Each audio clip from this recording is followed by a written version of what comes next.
Hello વિદ્યાર્થી મિત્રો, આજે આપણે જીકે એમસીક્યુ નો બીજો વિડીયો જોઈશું, જેમાં આવનારી એક્ઝામમાં પૂછાઈ શકે તેવા એમસીક્યુ હશે. તો શરૂ કરીએ આપણે એમસીક્યુ, જેમાં પ્રથમ પ્રશ્ન છે, સિંધુ ખીણ સભ્યતાના લોકોનો મુખ્ય વ્યવસાય શું હતો? તો એનો જવાબ થશે ખેતી.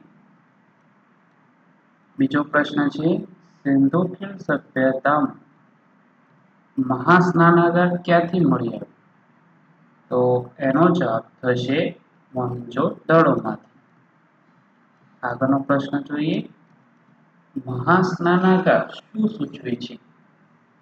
તો એનો જવાબ થશે ધાર્મિક સ્થાનનું મહત્વ. આગળનો પ્રશ્ન જોઈએ,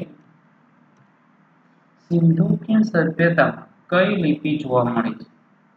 તો એનો જવાબ થશે હડપ્પા લિપિ.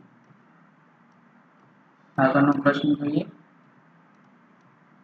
સિંધુ ખીણ સભ્યતામાં કઈ ધાતુનો ઉપયોગ કરતા હતા? તો તાંબુ, કાંસ્ય અને સોનો ઉપયોગ કરતા હતા. આગળનો પ્રશ્ન જોઈએ, હડપ્પીય સભ્યતાના લોકો કઈ ધાતુથી અજાણ હતા? તો એનો જવાબ થશે લોખંડ. આગળનો પ્રશ્ન જોઈએ, હડપ્પા સભ્યતા મુખ્ય બંદર કયું હતું?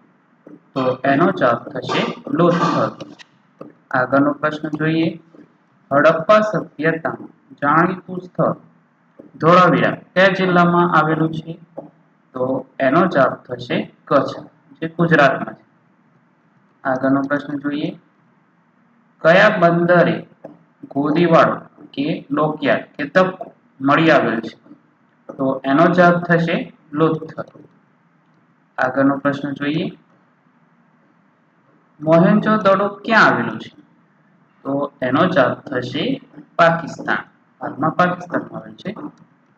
આગળનો પ્રશ્ન જોઈએ, હડપ્પા સભ્યતામાં ખેડેલા ખેતર ક્યાંથી મળી આવે છે?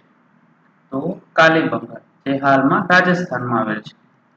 આગળનો પ્રશ્ન જોઈએ, સિંધુ સભ્યતામાં હોજડી કયા રાજ્યમાં આવેલ છે?